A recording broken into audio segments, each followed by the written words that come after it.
Hello everyone, I am back in my Dunbrock Defense toy box today, along with Sorcerer's Apprentice Mickey, and that means it's time for our next episode of Toy Box Tutorials.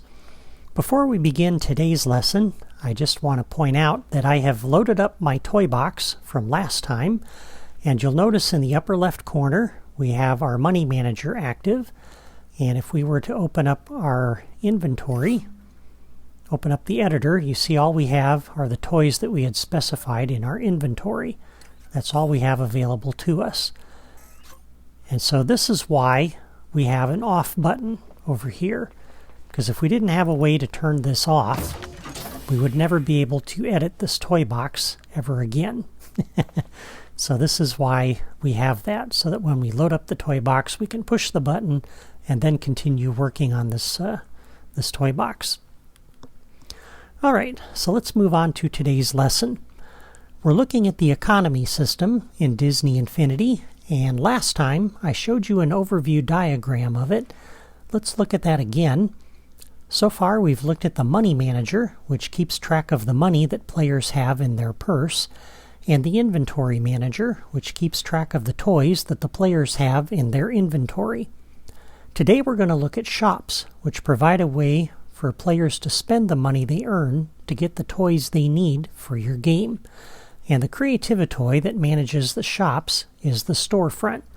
And once again, you find that toy in the Creativi-toys drawer, assuming you have unlocked it through the toy store.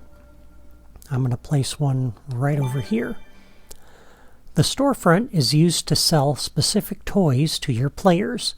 You can sell whatever toys you want based on the kind of game you're making and what you think your players may need, and you can set the prices for them. You can also have multiple shops, with each shop selling different items. So you can have one shop that sells cars or horses, you can have another shop that sells houses, you can have a third shop that sells plants and decorations for your yard, or whatever you like. One storefront manages one shop. And so to have multiple shops, you just need to have multiple storefront toys. And each one would be set up for a different shop. And we're going to look at an example of that shortly. But let's come into Spark mode and select our storefront. Open the logic menu. And the first thing you'll notice is there are no properties. There are, however, two options for populating your shop. The first one is Copy Items from Inventory Manager. And this is a quick way to put the same toys that you specified in your Inventory Manager into the shop without scrolling through those same lists again. If we come over to our Inventory Manager, we had set this up last time with a horse, health capsule, and the Asgardian spread turret. So if we come over to our storefront and we say Copy Items from Inventory Manager, it's going to ask us which one. We only have one, so we'll select that. And then we'll come over to Manage Items for Sale, which is the second way to populate the shop, where you do it manually. If we come into that list, you'll see we have the horse, the health capsule, and the spread turret. So again, that's a quick way to populate this based on toys you've already selected in the Inventory Manager, and just keeps you from having to scroll through this list again. Well, let's go ahead and select that now. We'll select Add New, and I'm going to add the toys that I need for my tower defense game. And once again, this opens up another window on the right, and the name at the top of this window corresponds to an editor drawer. So where you see it says Disney Infinity 3.0 Playset Townspeople, that's the same name as the drawer in the toy box editor that contains all of these toys. And so we can scroll through these lists and you can see it's the same things. Notice again, just like the Inventory Manager, that this is not ordered the same as the toy box editor, and the toys in the drawers are not ordered the same either. But as near as I can tell, this is organized the same as the Inventory Manager. So at least you have that consistency. But everything I need for my tower defense game is in the Gameplay Toys drawer. So we'll scroll down through here And we'll add the toys that I need. And you can add whatever toys you want, but these are the ones I chose to use.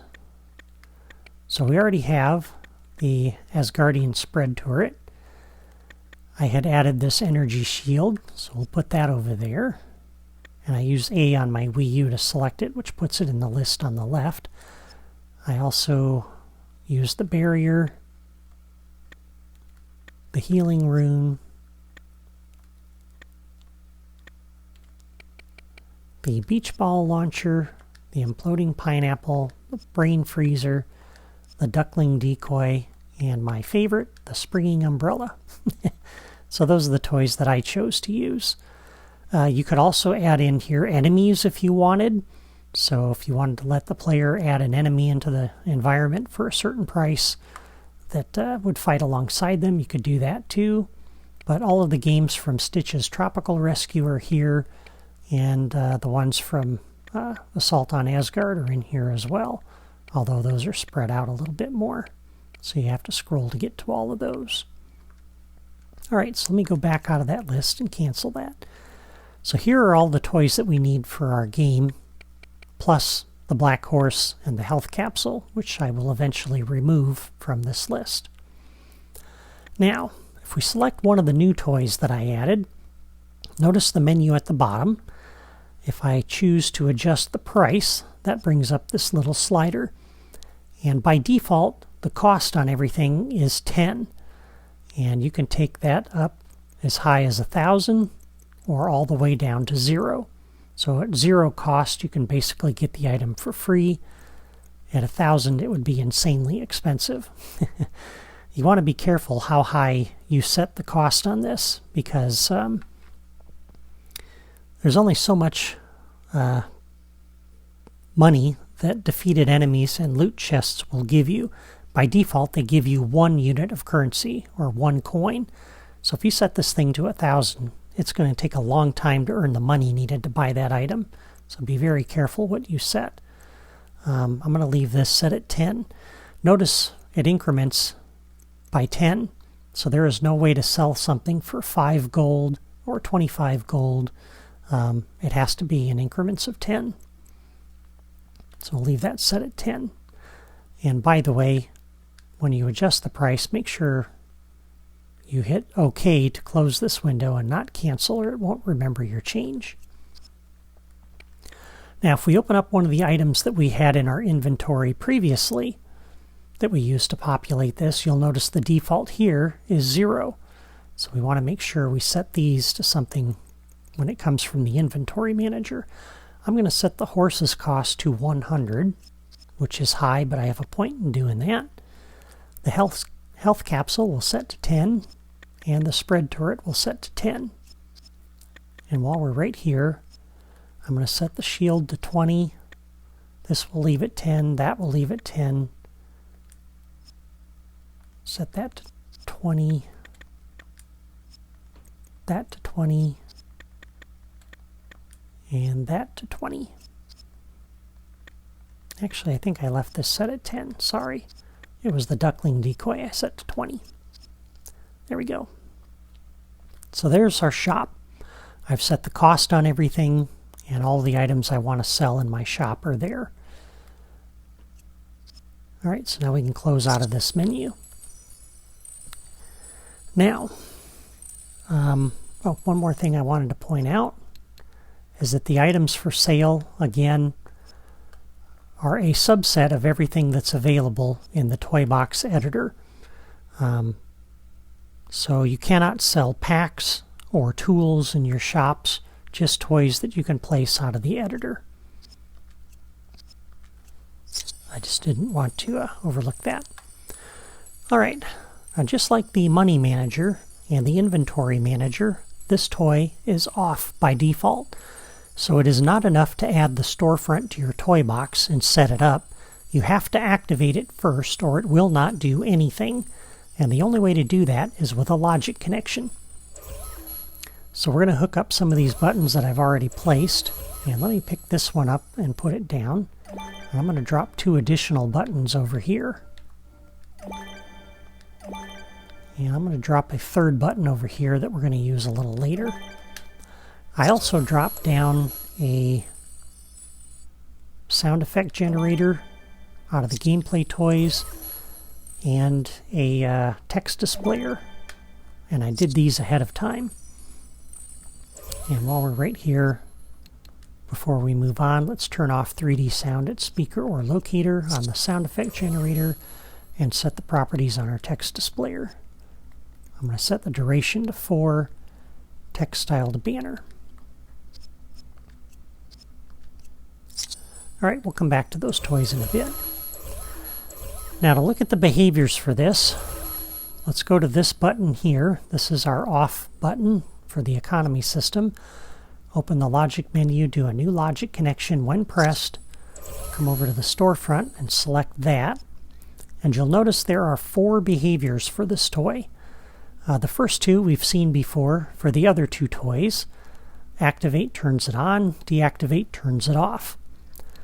We also have this behavior, open shopping menu for host. This displays the shop menu. And we have another menu called the item management menu. We're going to look at this shortly as well. Our off button, we want that to deactivate, so I'll select that. I'm going to use my level starter to turn on the shop, so new logic connection on catalyze. We'll come over to our storefront and activate it. We'll use this button to display the shop. So when pressed, we'll open the shopping menu. And this button will open the other menu.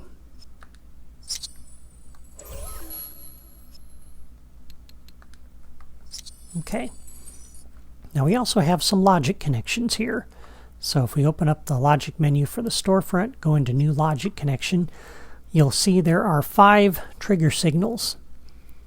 The first one is shopping menu closed. So when the player exits the shopping menu, that's when this one is displayed. And so we can use that, for example, to have our shopkeeper display a little text to tell the player goodbye. So let's do that.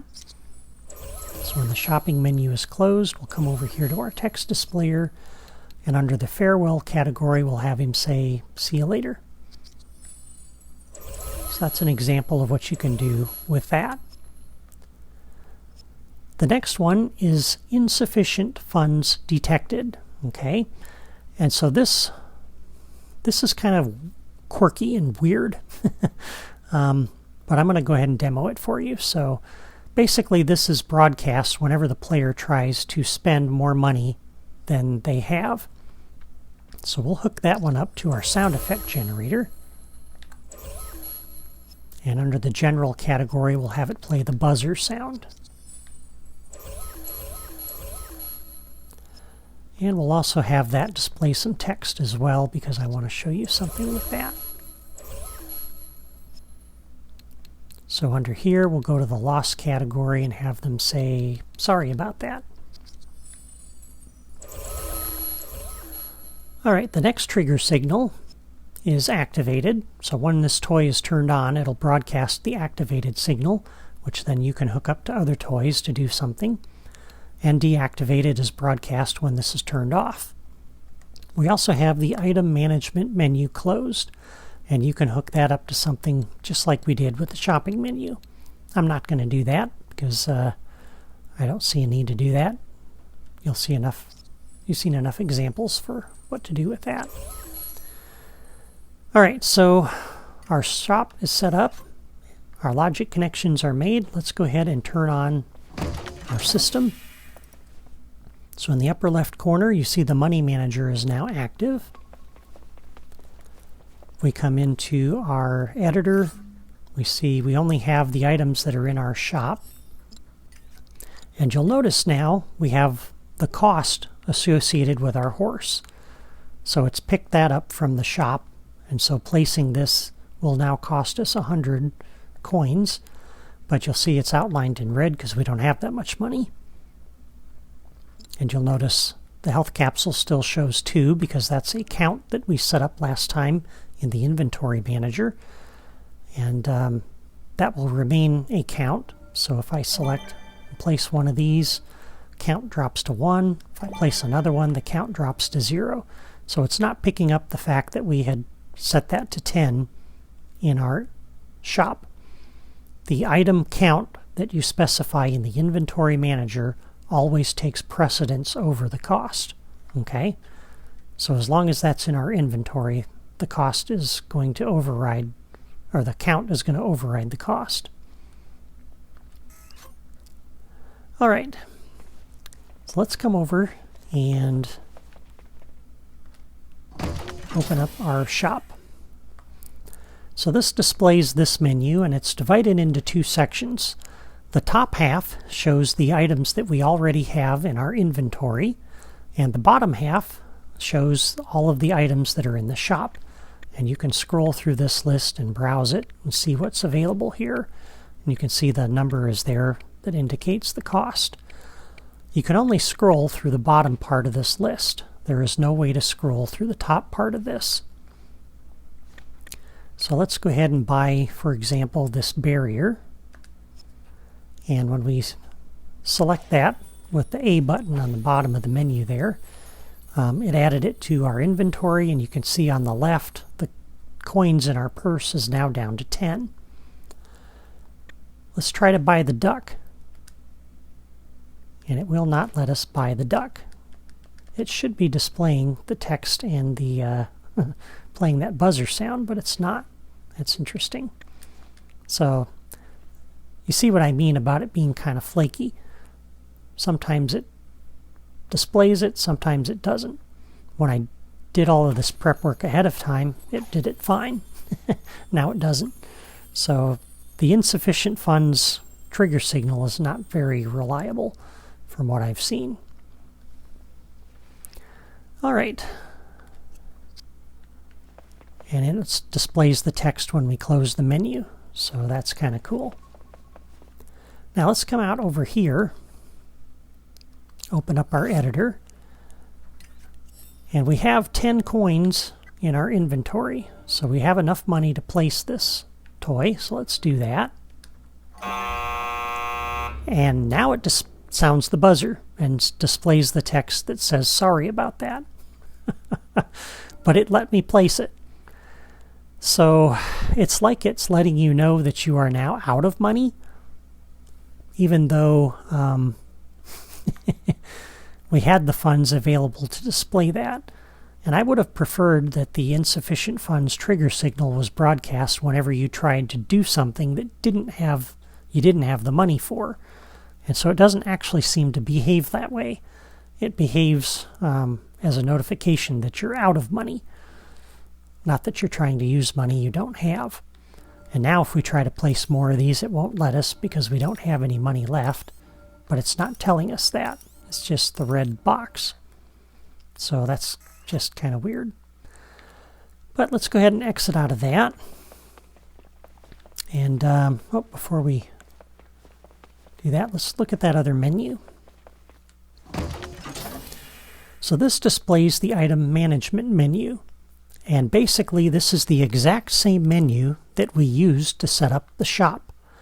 The difference is if we select the add new item, the only things that we can put into the shop are things that are available in our inventory. So we cannot add any new items to the shop that we do not already own. And that's kind of odd. You can also set the cost on these. So if we come over to the Asgardian Energy Shield and I adjust the price, we can change the price. And I can take this all the way down to 0 if I want. I do not know why you would want to do this. I mean, you could use this as a way to let players barter prices and try to negotiate a cheaper cost. But it's just too easy for players to abuse this because you can take the cost down to 0 for everything in the shop and then go buy it for free. So I don't see any point to this. Wonder if I'll get to meet a real princess. Thanks for interrupting me, Mickey. But I don't see any real value in using this menu in an actual toy box game. If somebody can think of a reason for doing it, let me know, but I don't see a reason why you would do that. So it's kind of an odd thing that they built there, but... Alright, let's come over and turn off everything. And I want to reset the money in the money manager and the inventory. And then I want to come into my inventory manager, go to set inventory, and let's take the horse out.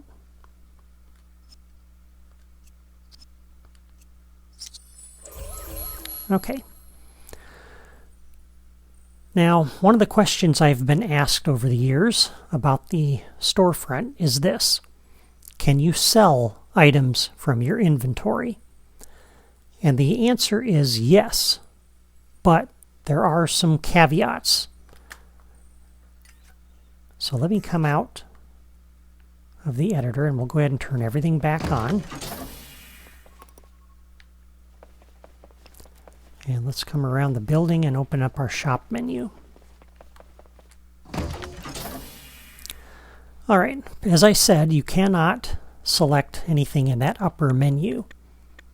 But if we try to buy something we already own, like the health capsule, if I select this, what this will actually do is sell this item. So it's not intuitive that this is how you do it, but you can sell items. So I'm going to go ahead in a second and select the health capsule here. Watch the upper part of the menu and the amount of money in the upper left. So here we go. So you'll see the health capsule vanished out of my inventory and my money has gone up from 20 to 30. So we have effectively sold our health capsule. Now if I turn around and buy it again, now it's available. And now we come into our editor. You'll see the number that's shown on the health capsule is the cost, not the count. When we sold this item out of our inventory, the inventory, remember, had been populated by the inventory manager. This was part of our default inventory, and I had set the count at that point. Once we sold the health capsule, that cleared the count. And then we bought it again, so now that we've purchased it, now it's showing the cost, not the count, because the count has been cleared. So I want to point that out. And if we come over here, of course, we try to buy the horse, it won't let us. Let's buy this energy shield. And you'll see now it's displayed because we're at 0. It played the buzzer and it displayed the text. And you can see the text was displayed under the menu. So having the text in that case didn't really help us at all. That's why I had the buzzer. But again, that's just a weird, weird thing. So let's close out of that. Oops. And I want to come over and turn off everything again. Do the reset one more time.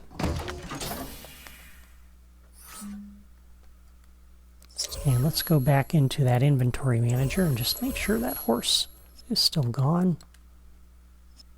And it is. Okay. So you can sell items in your inventory to shops. I just did that. The problem is, the only way to get items into your inventory is to purchase them in a shop. You cannot add them to your inventory by picking them up in the world, like a collectible, and you can't add them to the inventory with a logic connection. You can only do it by purchasing things in a shop. And so the question becomes, what can you do then to get items that you can sell? Well, to do that, let's set up a second shop. So I'm going to pick this one up and put it down, because we don't want to lose that shop. We're going to drop a second shop over here. And by putting this one back, that kept all of the logic connections we had made. We're going to come over to this shop, go down to Manage Items for Sale, and let's go over to the Mounts drawer and add our black horse into the list. This is the same black horse we had before. And let's set the cost on this to 0. So now we have one shop where the horse costs nothing. We have another shop where the horse costs 100. Okay? And I'm going to hook up my off button to that new shop, because we need to be able to turn this one on and off. We'll use the level starter to turn this one on, because that's kind of the mechanism I'm using here. We're not going to keep this second shop, but I want to be able to demo it for you. And then we're going to use this button to display the new shop menu.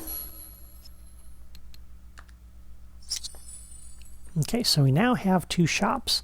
And let's go ahead and take these items out.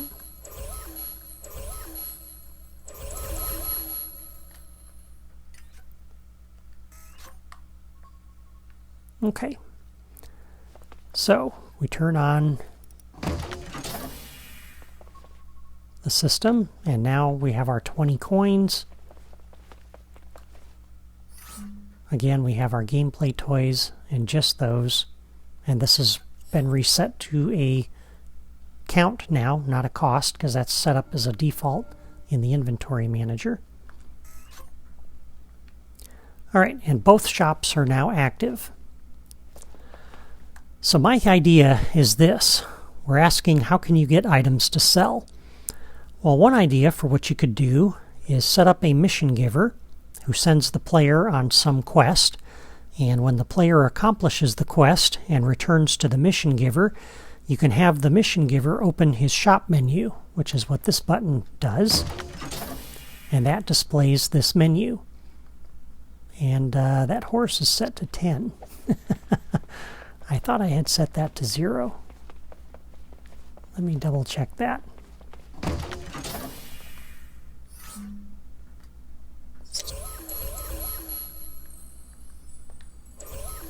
Because maybe I didn't specify that. Yeah, it's 10. I want 0. I may have canceled out of that instead of pressing OK. Alright, let's try this again. Alright, so we turn on the economy system.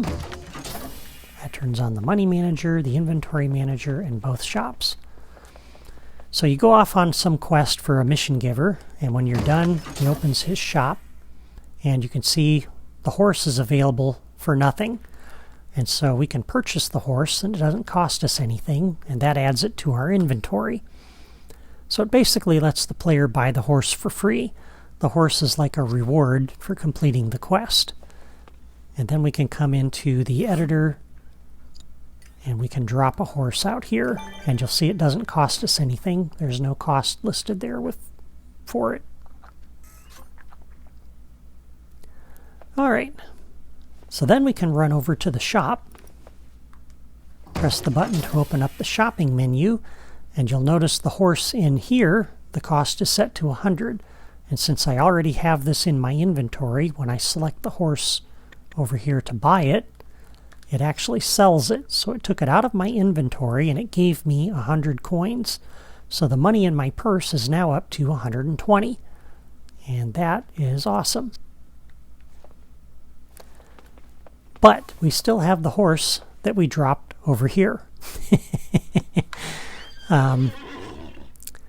So I just want to point that out because essentially this is one of the quirks of the Toy Box economy system. You don't really sell the horse itself. What you're actually selling is the ability to place more horses in the future. And that's an important distinction because it's very different from the economy system in most other games. But this is one way that you can get items that you can sell in a shop. You can basically use another shop to give it to the player for free. And like I said, you can do that as a reward for completing some quest for somebody or something. Now another way you can do that is to set up a shop with a different price than the other one. So basically you have two prices and the horse is cheaper in one than it is the other. And then you let the player figure out that the prices are different. And they can then buy it cheap in one place and then go sell it for a profit in the other place. And you see this in role-playing games all the time. You can set up your economy system to let the player trade goods and earn a profit. Now, another question that has come up recently is this. Can you use a shop to create a crafting screen, like in Dreamlight Valley? Because in Dreamlight Valley, you can use materials in your inventory to create various items. Well, the answer to that is no. The only currency that a shop accepts is the currency that you specify in the Money Manager, and there's only one currency, so there is no way to gather and spend things like collectibles and use them to purchase or craft items with a shop. I do have some ideas as to how we might implement crafting in a toy box, but I cannot show you that yet because we haven't covered all of the toys that we will need, so I'll come back to that topic later in this series. One other thing I want to show you before we wrap this up for today. Let's come back over here one more time. I'm going to reset my inventory and money. We'll delete our horse. And let's just make sure the inventory is set up the way I need.